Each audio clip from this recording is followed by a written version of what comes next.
Como sabes, la historia ha sido construida considerando al hombre el sexo fuerte y a la mujer el sexo débil, más frágil, menos capaz, incluso menos inteligente. Y además, esa diferencia se ha hecho pasar como algo natural, algo que se da por naturaleza. Pues bien, el hombre, basándose en esa superioridad natural, ha sido el protagonista de decisiones políticas, sociales y culturales, y ha dejado a la mujer la función de crianza de hijos y cuidado de la casa. Bueno, y de su satisfacción sexual. Y eso durante siglos y siglos y siglos. A lo largo de la historia, muchas mujeres se han sentido molestas con esta desigualdad llevando a cabo quejas y protestas. Pero no es hasta el siglo XVIII cuando hay una toma de conciencia colectiva de esta situación, y se desarrolla un movimiento ideológico y social que luchará por romperla. El movimiento feminista. Empezamos. Estamos en el siglo XVIII, en el Renacimiento. Te sitúo. Si eres mujer, tu labor natural es cuidar de la casa, criar a los hijos y practicar sexo con tu marido. Eso sí, no puedes estudiar, votar ni tomar decisiones familiares, ni siquiera con quién te casas. Si trabajas, el dinero es para tu marido. Flipante, ¿no? Bueno, entonces surge la Ilustración, principalmente en Francia, un movimiento intelectual que defiende la igualdad social de las personas. Todos somos iguales independientemente de la clase social. Como recordarás, esto lleva a la Revolución Francesa, que trae consigo la Declaración de los Derechos del Hombre y del Ciudadano. Pero, ¡tachán! En esa declaración hablan exclusivamente de los derechos del hombre sin incluir a la mujer. Las mujeres no entienden cómo habiendo un cambio político hacia la igualdad universal, ellas, la mitad de la población, son excluidas. Y entonces aparecen dos mujeres fundamentales dando lugar a la llamada primera ola del feminismo. Ya verás. Por un lado, Olympe de Gouges. Ella coge el texto y lo replica. Escribe la Declaración de los Derechos de la Mujer y de la Ciudadana y reivindica todos los derechos civiles para la mujer. Es uno de los primeros documentos que propugna la igualdad jurídica y legal de las mujeres. Por otro lado, Mary Wollstonecraft y su Vindicación de los Derechos de la Mujer, considerado el texto que funda el feminismo. Fíjate lo que dice. La diferencia entre los géneros, hombre y mujer, no es algo natural, como se venía pensando, sino algo cultural, algo que se produce a través de la educación. Por tanto, aboga por una educación igualitaria. Muchas mujeres comienzan a cuestionar la necesidad de quedarse en casa por obligación. Por cierto, la hija de Wollstonecraft fue Mary Shelley, autora de Frankenstein. Curioso, ¿eh? Ante estas primeras reivindicaciones feministas que suponen todo un avance, se responde con una dura represión. Olympe de Gouges, por ejemplo, es guillotinada, muchas mujeres encarceladas, no se permite que se reúnan más de 5 mujeres en la calle. Y espera, que esto sigue. A principios de 1800, el Código francés, o Código Napoleón, que se extiende por toda Europa, exige a las mujeres actuar con obediencia a sus maridos, y les deja sin derechos civiles ni políticos. Increíble, ¿eh? Ya ves, las cosas, en lugar de mejorar, se ponen peor para la mujer. Eso sí, a pesar de esta derrota, las cosas nunca volverán a ser lo mismo. Espera que te sigo contando porque llega la segunda ola del feminismo, el sufragismo. Y esta ola ya no es un movimiento solo intelectual, pasa a ser un movimiento de acción social. Ya verás. El movimiento sufragista surge en los dos países anglosajones, y luego estos van influyendo en el resto de países. Vamos por partes. En Estados Unidos, las mujeres han luchado por la independencia de su país. Ahora, se agrupan por la defensa de los derechos de los esclavos. Bueno, pues 4 mujeres viajan a Londres, al Congreso Antiesclavista. Pero no te lo pierdas, no les dejan participar por el hecho de ser mujeres. Al final, les dejan hacerlo tras una cortina. Indignadas, toman conciencia de su desigualdad como mujeres y, de vuelta al país, 2 de ellas, Lucrecia Mott y Elizabeth Cady Stanton, comienzan su lucha, ahora ya, a favor de los derechos de las mujeres. En 1848, en Seneca Falls, frente a unas 300 personas, exponen la Declaración de Sentimientos. Reivindican recuperar todos los derechos civiles, como la igualdad de educación. Y, como sabes, el voto. Hacen especial hincapié en esto último porque piensan que una vez pudiendo votar, los demás derechos vendrán solos. Es el inicio del sufragismo norteamericano. Las mujeres comienzan a defender sus derechos en masa, con manifestaciones, panfletos, pero no te creas que fue algo sencillo, porque durante años y años son humilladas y pisoteadas. En Inglaterra lo mismo, pero aquí se cansan antes, y tras casi medio siglo de lucha moderada, pasan a la acción, y encima lo hacen fuertemente, a través de huelgas de hambre, encadenamientos, sabotajes a líderes políticos, incluso bombas e incendios. ¿Sabías que se les debe a ellas la invención de estos métodos de lucha? Vaya. Y primera victoria. Poco a poco, a partir del final de la Primera Guerra Mundial, las mujeres empiezan a obtener el voto por diferentes países del mundo. En Inglaterra lo consiguen en 1918, eso sí, solo para mayores de 30. En Estados Unidos, en 1920, aunque solo para las mujeres blancas, y 80 años después de Seneca Falls. Y así le seguirán otros países. Pero espera un momento.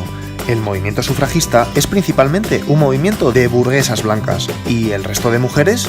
Bueno, pues empiezan a aparecer mujeres feministas con otras realidades, como Sojourner Truth, una esclava negra que habla por primera vez de la doble exclusión, por negra y por mujer. O Flora Tristán, mujer socialista que habla de las mujeres obreras y explica también la doble represión que sufren, de clase y de género. Explica que la mujer es la proletaria del proletariado.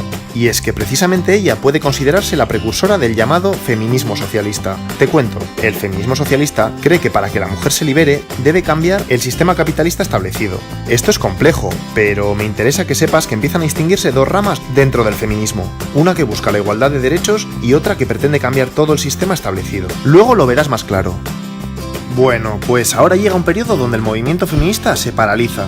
Estamos en el periodo entre las dos guerras mundiales. Las mujeres han logrado el voto en varios países, han comenzado a entrar en la universidad, y muchas se desmovilizan. Justo entonces aparece alguien clave en el feminismo, Simone de Beauvoir, en Francia. En 1949 escribe El segundo sexo y vuelve a remover conciencias. Este es una pasada de libro, ya que es el estudio más completo sobre la condición de la mujer. Con su famosa frase, no se nace mujer, se llega a serlo, nos dice que no es cierto que a las mujeres se las defina por su sexo biológico, sino por una serie de roles asociados al mismo que tendrán que cumplir para ser consideradas precisamente mujeres. Y más cosas. Habla del androcentrismo y explica que el hombre es la norma, la medida de todas las cosas, y la mujer siempre es lo otro. De esta forma se impide que la mujer se asuma a sí misma como sujeto y hace que se identifique con lo que el hombre espera de ella. Piénsalo un momento, ¿a que lo ves claro? Ha comenzado la tercera ola del feminismo. Volvemos aquí. Los hombres han vuelto de la Segunda Guerra Mundial y la mujer está nuevamente en el hogar. Ahora tienen todas las comodidades para ser amas de casa felices. La publicidad lo deja claro.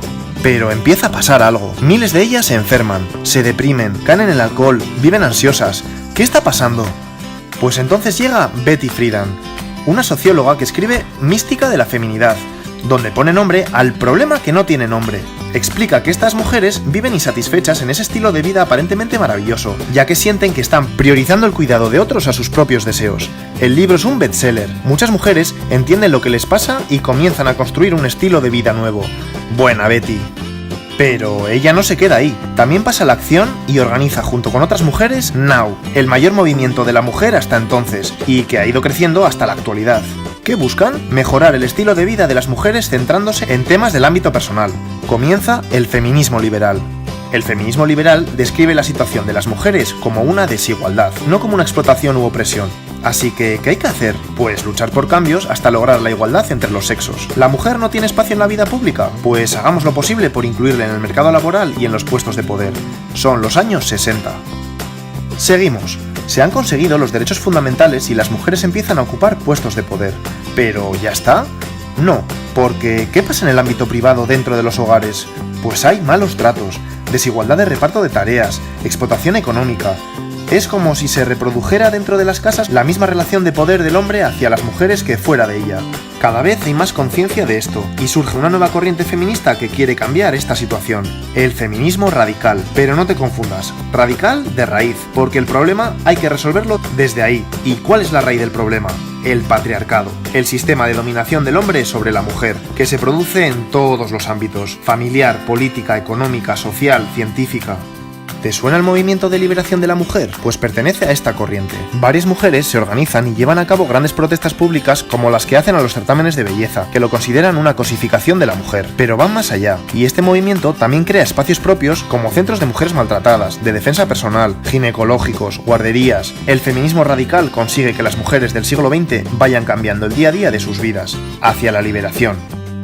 Y como te he dicho, ya tenemos las dos grandes posturas feministas de las que te he hablado antes. Recapitulemos. Las feministas liberales buscan la igualdad de derechos de la mujer frente al hombre. Las feministas radicales van más allá y quieren romper el sistema patriarcal en que vivimos. Comienzan entre ambas posturas ciertas diferencias. Te pongo un ejemplo. ¿Qué pasa si tú, mujer, subes un selfie a redes sociales en una postura sensual? Pues para el feminismo liberal, genial. Estás desafiando al sistema, que espera que te comportes de forma recatada. Estás empoderándote. El feminismo radical piensa otra cosa. Respeta tu foto. Eres libre de hacer lo que quieras, pero no cree que estés desafiando nada, porque te mueves dentro de los esquemas patriarcales impuestos del sentido de belleza de la mujer y feminidad.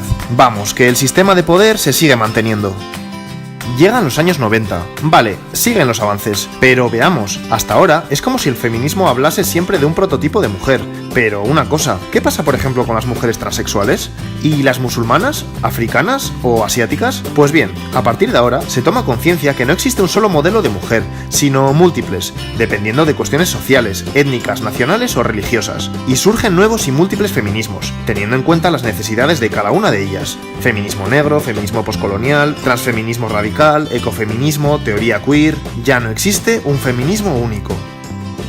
A lo largo del siglo XXI se va adquiriendo una mayor conciencia en la sociedad general de la desigualdad de la mujer, y surgen movimientos sociales como el movimiento Me Too, donde millones de mujeres denuncian públicamente su experiencia de abuso por hombres, o las manifestaciones y huelgas multitudinarias del 8 de marzo de 2018, en el Día Mundial de la Mujer.